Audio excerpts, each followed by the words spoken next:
I didn't just buy all these things because they're shiny. There is a reason why every single one of these things is here, and I've specifically wanted them. Now, we have been helped out by Rapala here, so many thanks to them and Normark for sending us this, and hopefully at some point we'll give some of it away as well. So I wanted to start off with the braid actually, because a lot of people have been asking about braid, and also the fluorocarbon leaders that we use for the lure fishing. So for the last couple of years I've tried all the sorts of braid brands and what have you. This is a 4-strand braid, it's called J braid. You'll probably see it, there's a lot of it in shops.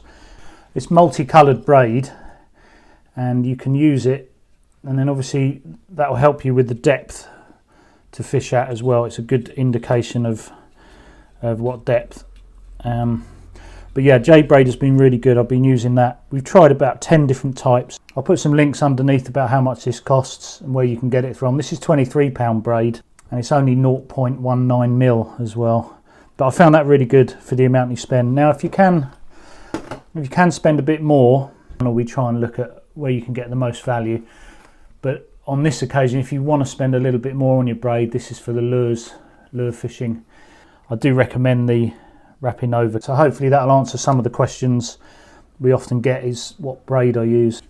This is £20 braid, and it's showing that it's 0.185, but it's really, really good stuff, this. And if you actually look closely, I'll show you, it's got no real memory to it. Even when you try and twist it, it seems to reject the twist.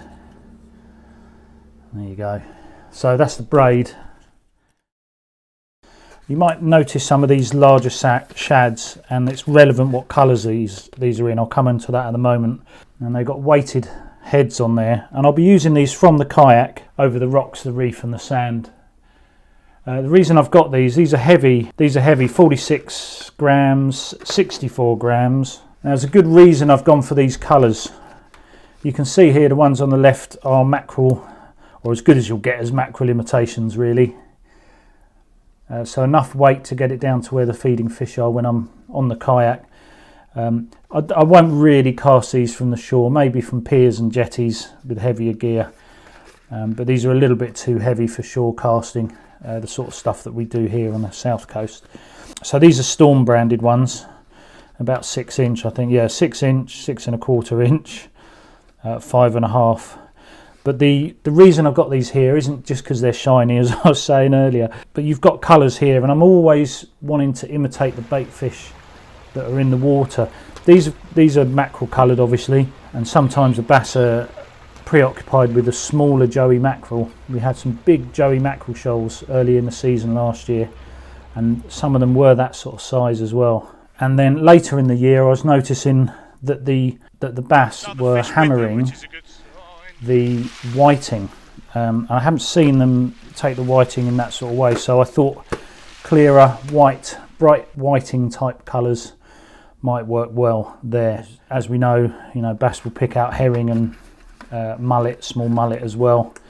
So that's the reason we got those in there. I just thought I'd share that with you. So the other thing we've got here is a rather unique lure rod. It's a Shimano dAJXZ, but it's the solid tip model, so it's only meant for 3 to 21 grams. But when you look at the tip on this, there's no way that that's going to be flinging out 21 grams. I read some of the reviews on this, and it's a super light rod. And we're going to take it down on the beach shortly, and I'll show you what I mean. But it's just not like a normal lure rod, and it's only, for me, I wanted something specifically early season for really small light lures, things like unweighted soft plastics, which are sometimes about 3 or 4 grams, and just to get as much action as we can out of this glass tip, which is absolutely tiny for sea fishing.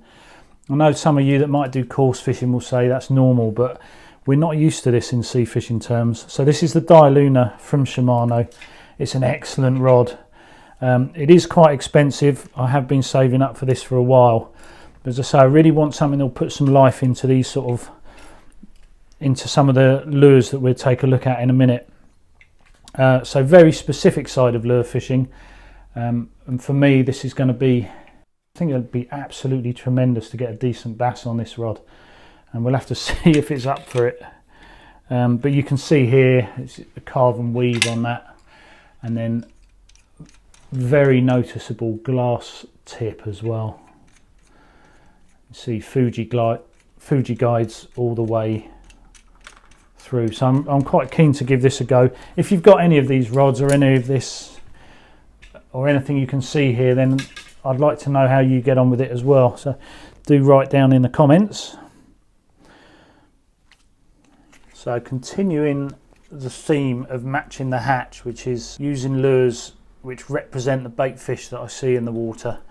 I see a lot of small, we'll call them fry. I mean, they may well be little herring, they could be small mullet, and they could actually be small bass that I see about this sort of size, that are quite deep down at times. So these little metals here, I've been trying to get these for a while.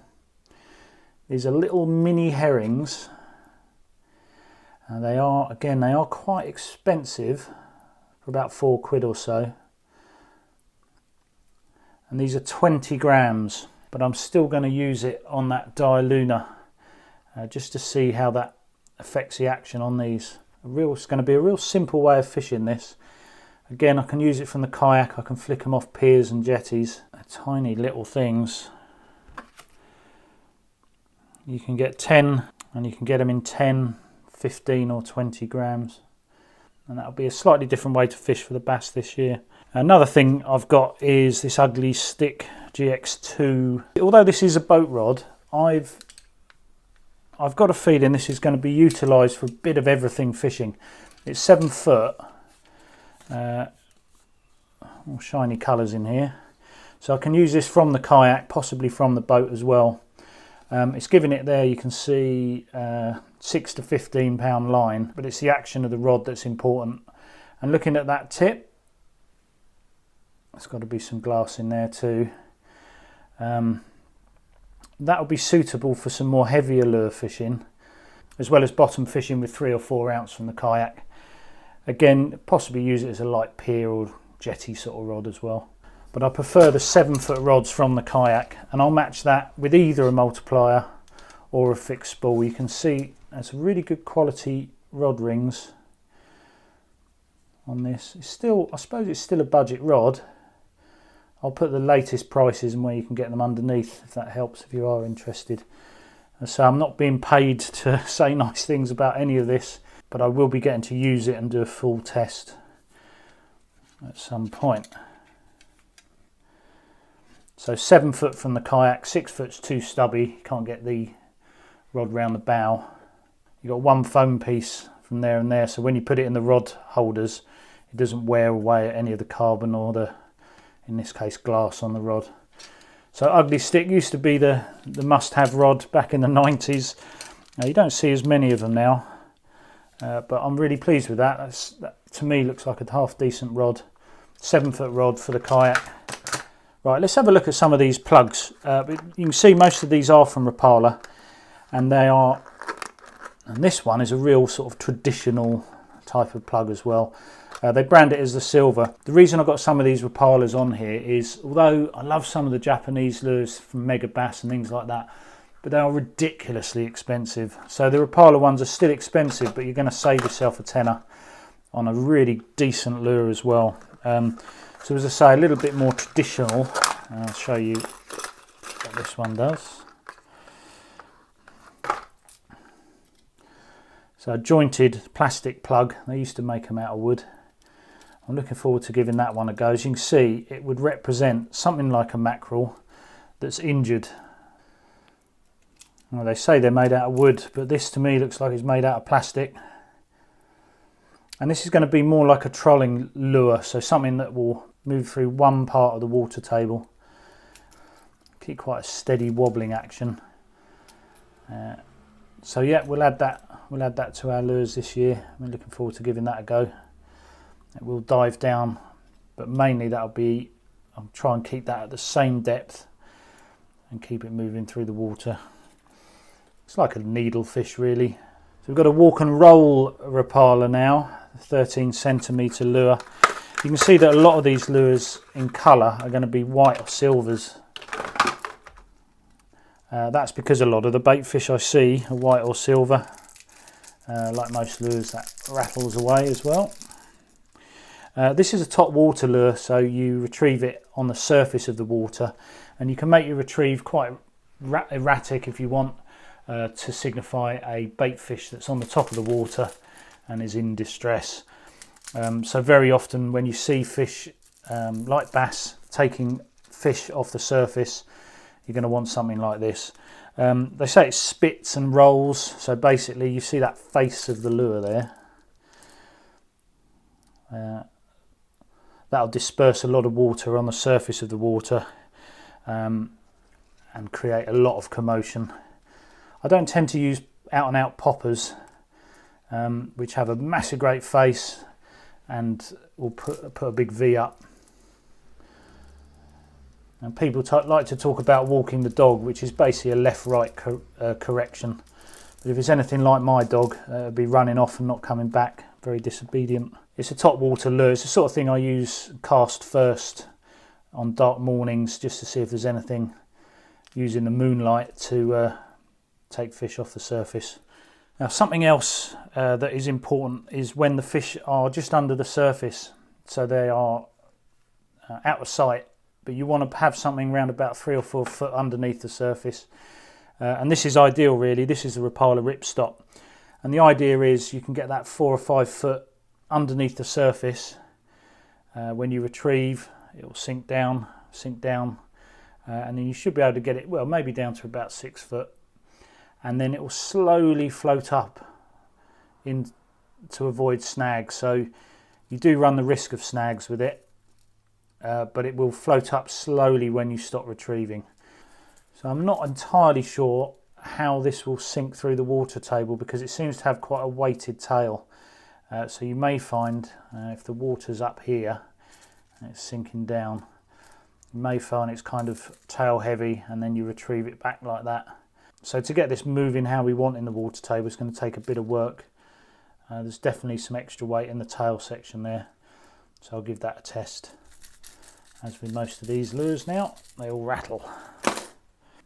They actually market it that when you stop it shimmers in the light. But how much of that light a bass will see with 5 foot underneath, I'm not so sure. Good, I'm looking forward to those. Another smaller version of the walk and roll there, surface lure. This is Rapala's version of a subsurface lure really. So you're retrieving it just under the surface. You can fish it over obstructions, but it's quite a heavy one. I think that's got to be, what's that? This is a 36 gram lure, which is quite heavy for my sort of fishing. As you can see, this has got single hooks on it, and that's something manufacturers are doing now, which is offering the version with single hooks. That can help people out. Obviously, single hooks, the advantage, again, this is something we've gone on and on about on the channel, but single hooks make unhooking a lot easier, and then the hook that the fish doesn't take in its mouth can't do it as much damage elsewhere, say on the gill plates or something like that. But look at this one. This is going to be a blast out into the surf type of lure as well. So subsurface, they say you can walk the dog again. There's that stupid phrasing I never liked, but right, so I wanted that one. I definitely wanted that in white. Some of the time last year the bass were hitting the bait fish, similar to that size as well, hitting the bait fish, and when they floated up to the surface the bass came back a second time to pluck them off. It is interesting seeing a bass doing that. We've got a video up there actually of a bass that hit the bait fish and then came back for a second go. So there we go, another one. A similar thing. See the mackerel type colours on there as well on these X-Wraps. If you follow the channel at all, you'll know that some of my early bassing involved J11s and J13s, and I will always have a J11 or a J13. This is a jointed Rapala. Got lots of bass catches with those over the years. Really good. As soon as you stop retrieving, then these float to the surface. Really good around obstructions and things like that. The J11, love it. That's going in the tackle box. More from the shore, around the boulders, that one. Polarized sunglasses, absolutely essential these for me.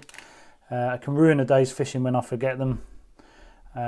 So the polarized colour there, you can see that's like a brown amber lens, and that's quite good for inshore. Maybe on the kayak you want blue. Maybe on the kayak you want blue to cut down on that massive glare. But yeah, so Rapala are doing these as well now. Lots of different brands that do them.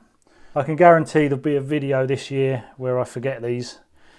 But I've got to try and remember them. Essential. These have got these little screw winch fittings on. We have done videos on the channel how to fit those to your soft plastics. You can actually look at that one there.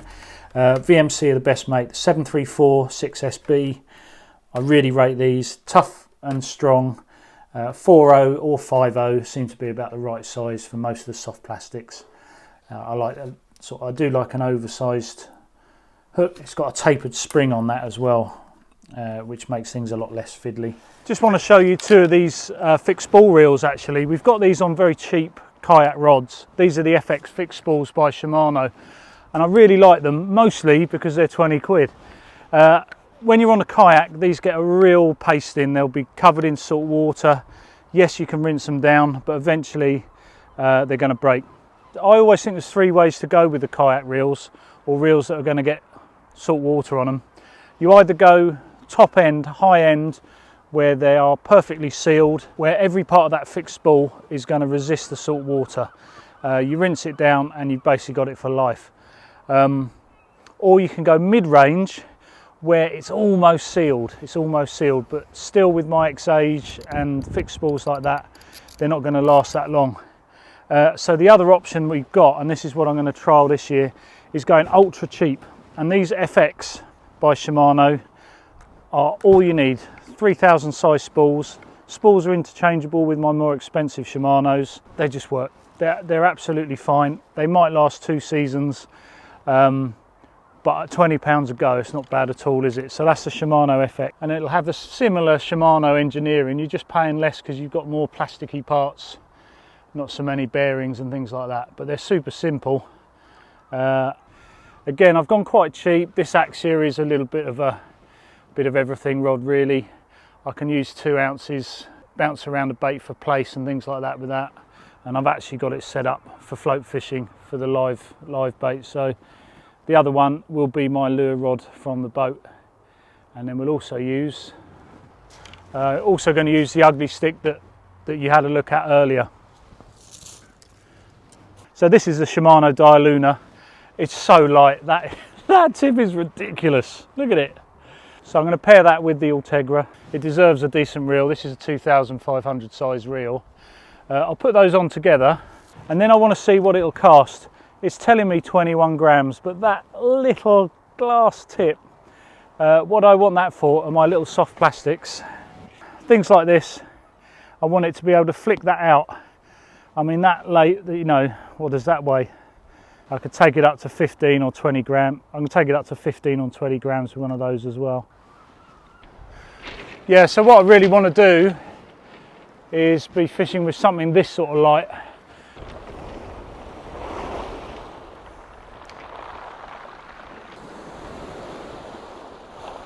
Well, it casts really well, and I'm feeling, obviously with the braid as well, I'm feeling every little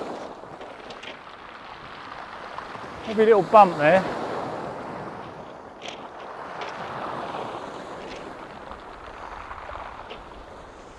Okay, let's try a little bit of a longer cast, see if the really glass tip will flick it out. Yeah, it does. Ooh.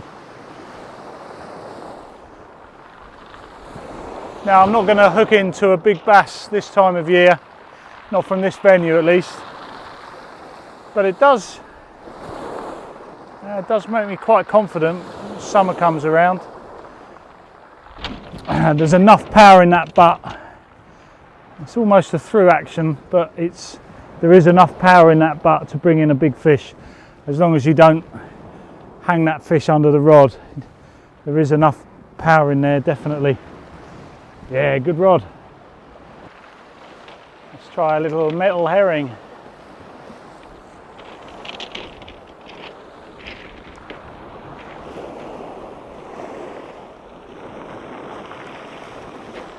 Well, it cast brilliantly. I think we're pretty much maxed out though. Do you know what, that's fine. Yeah, 15 grams that one. So I'd say up to 15 grams on this rod.